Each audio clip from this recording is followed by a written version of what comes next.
first I want to present this. It's produced by the New York Academy of Sciences, and it's a report on Chernobyl. Can be downloaded. Yeah. They translated 5,000 articles from Russian the first time into English. It seems that nearly 1 million people have already died as a result of Chernobyl, despite what WHO says and the IAEA. This is one of the most monstrous cover-ups in the history of medicine, because everybody should know about this. Then we extrapolate through to Japan. Japan is, by orders of magnitude, many times worse than Chernobyl. Never in my life did I think that 6 nuclear reactors would be at risk. I knew the 3 GE engineers who helped design these Mark I GE reactors. They resigned because they knew they were dangerous. So Japan built them on an earthquake fault. The reactors partially withstood the earthquake, but the external electricity supply was cut off, and the external electricity supply supplies the cooling water 1 million gallons a minute to each of those 6 reactors. Without the cooling water, the water falls and the rods are so hot they melt, like at 3 Mile Island and at Chernobyl.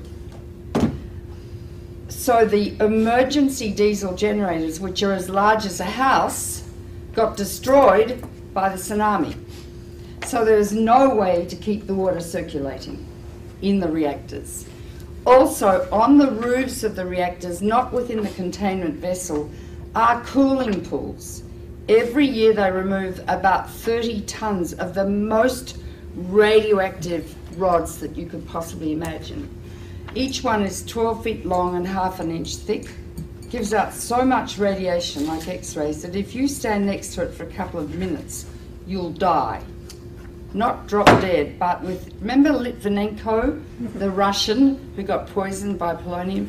You'll die like that, with your hair falling out, bleeding to death and dying of massive infection, like AIDS patients die.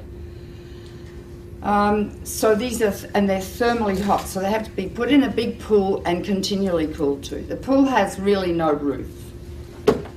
There have been 3 hydrogen explosions blowing off the roof of the building, not the containment vessel of the core, but the roof, and exposing the cooling pool.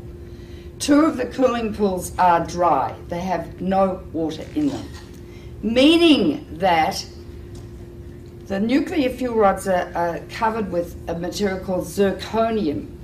When zirconium is exposed to air, it burns, it ignites. And there have been 2 of the fueling pools at this moment are burning. In the cooling pools are many times, like 10 to 20 times more radiation than in each reactor core. In each reactor core is as much long-lived radiation as that produced by 1,000 Hiroshima-sized bombs. We are dealing with diabolical energy. E equals mc squared. It's the energy that blows up nuclear bombs.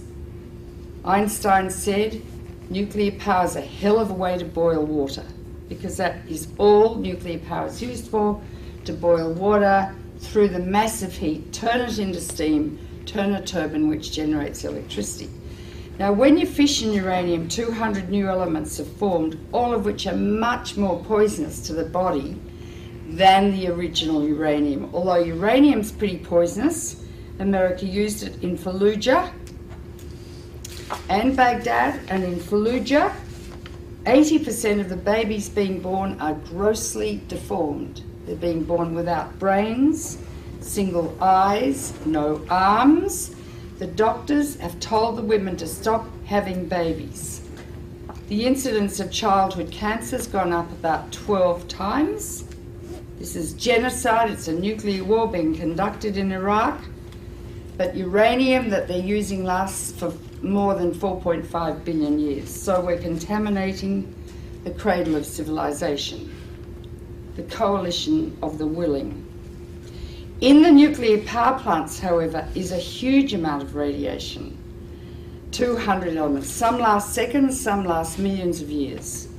Radioactive iodine lasts 6 weeks. It causes thyroid cancer. That's why people are saying better take potassium iodide, because that blocks the thyroid uptake of radioactive iodine, which later can cause thyroid cancer. In Chernobyl, over 20,000 people have developed thyroid cancer.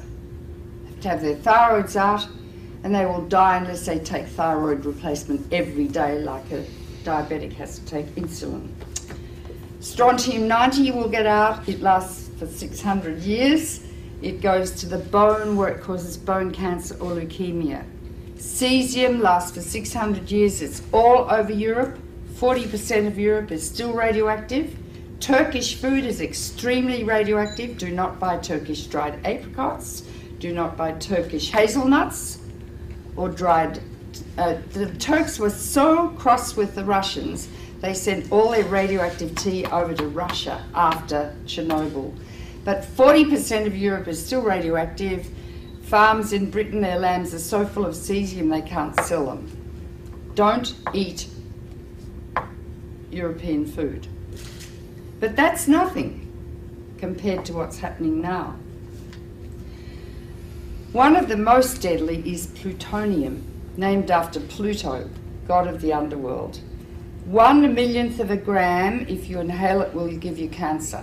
Hypothetically, 1 pound, if evenly distributed, could give everyone on Earth cancer. Each reactor has 250 kilos of plutonium in it, kilograms. You only need 2.5 kilograms to make a bomb, because plutonium is what they make bombs with. It's the only country that has a reactor. From your uranium, you are the biggest exporters of uranium in the world, Cameco. Canada sells two things. It sells wheat for life and uranium for death. Right?